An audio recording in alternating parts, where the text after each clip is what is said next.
Travel diary YouTube চ্যানেলের পক্ষ থেকে সকলকে আমার পক্ষ থেকে অনেক অনেক শুভেচ্ছা। এটি হচ্ছে আমার দ্বিতীয় ইউটিউব চ্যানেল। এই চ্যানেলের মাধ্যমে আমি ভারতবর্ষের বিভিন্ন দর্শনীয় স্থানগুলো আপনাদের কাছে তুলে ধরব। আমরা বেনারসে যাই। বেনারসে গিয়ে প্রথম দিন আমরা কাশী বিশ্বনাথ মন্দিরে পুজো দিই। তারপরের দিন সকালবেলা আমরা বেরিয়ে পড়ি বেড়াতে। আমরা বেনারসের পাশেই রামনগর বলে একটা জায়গা আছে, সেখানে বেনারসের রাজবাড়ি বা দুর্গ বলা যায়। আমরা পার হেড 50 টাকা করে অটোতে করে রাজবাড়িতে যাই এবং সারাদিন লেগে যায় আমাদের রাজবাড়িটা ঘুরতে। এখানে আকর্ষণীয় অনেক কিছু আছে। এখানে মিউজিয়াম আছে, রাজার ব্যবহৃত গাড়ি, ব্যবহৃত অস্ত্র, ব্যবহৃত বেশভূষা, এগুলো আমরা দেখতে পাই। তারপর কিছু রহস্যজনক জিনিস আমরা এই রাজবাড়ির ভিতরে দেখতে পাই।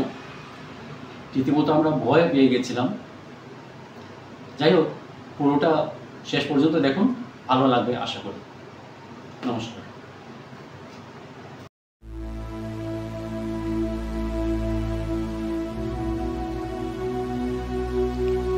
যে বেনারসের ধর্ম সংস্কৃতির জন্য বিশেষ পরিচিতি আছে, সেই বেনারসের আরও এক দিক রামনগরে রয়েছে একটি দুর্গ।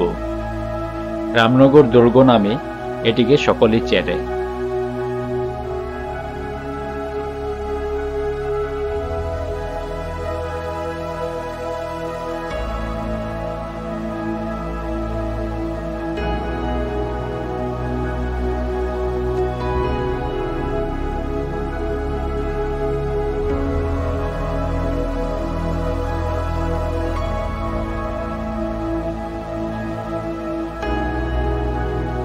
এই দুর্গের মেইন গেটের দুপাশে দুটি স্তূপ রাখা আছে। আমরা এবার ভেতরে প্রবেশ করছি।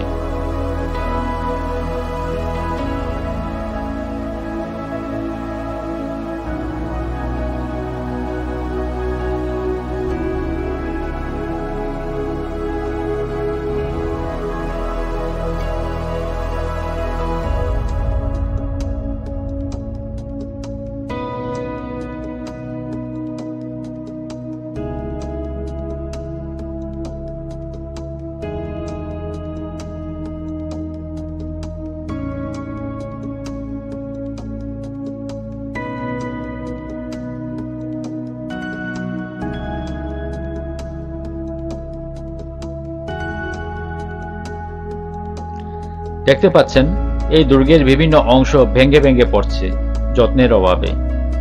সরকারের উচিত এই ঐতিহাসিক দুর্গটিকে পর্যটকদের জন্য যত্ন করে রাখা।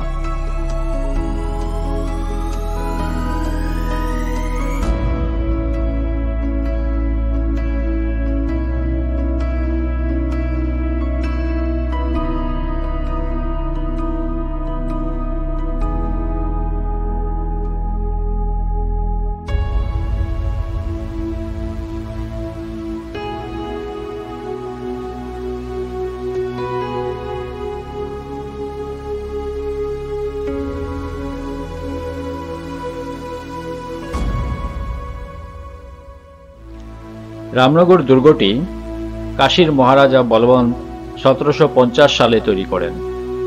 এখানে ছিল কাশীর রাজাদের নিবাসস্থান। এই দুর্গটি দেখতে প্রচুর সংখ্যায় দেশি ও বিদেশি লোক আসে।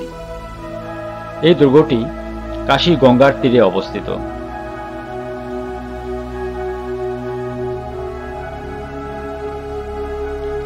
শেষ পর্যন্ত আমার সঙ্গে থাকুন। এই দুর্গের ভেতরে থাকা সবকিছু, এমনকি ভেতরের মিউজিয়ামটিও দেখাবার চেষ্টা করব।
আমরা এবার মিউজিয়ামের ভেতরে প্রবেশ করছি।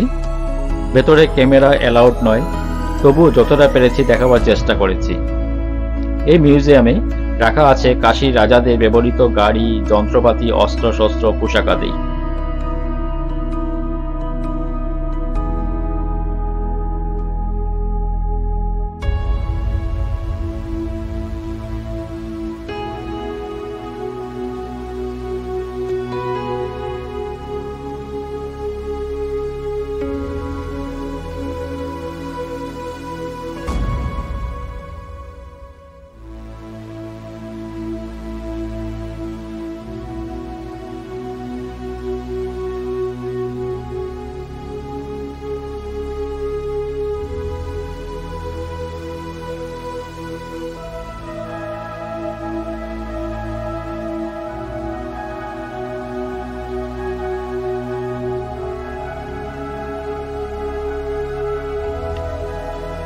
দুর্গের ভেতরটা খুব সুন্দর।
আমরা এবার করিডোর দিয়ে ভেতরে প্রবেশ করছি। ভেতরে গা ছমছম পরিবেশ, মনে হচ্ছিল যেন মৃত রাজাদের আত্মা ভেতরে ঘোরাফেরা করছে।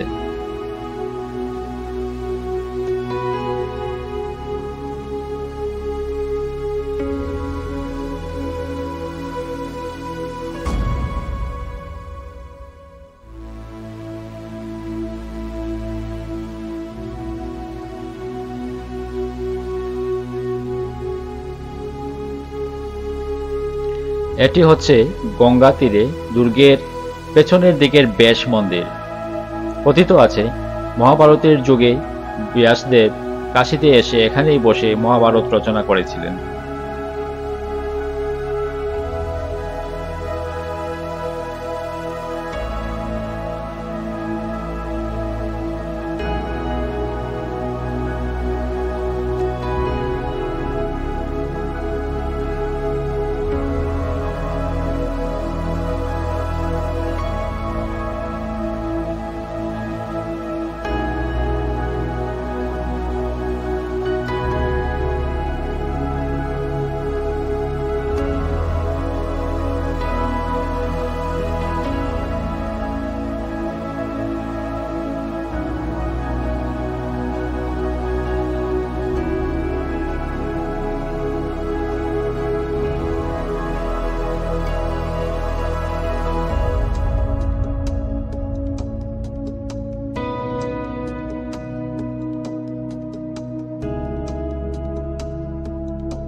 অর্ধেকটা দিন এখানে কাটিয়ে ঘুরে ফিরে দেখলাম সম্পূর্ণ দুর্গটা। এবার আমাদের ফেরার পালা।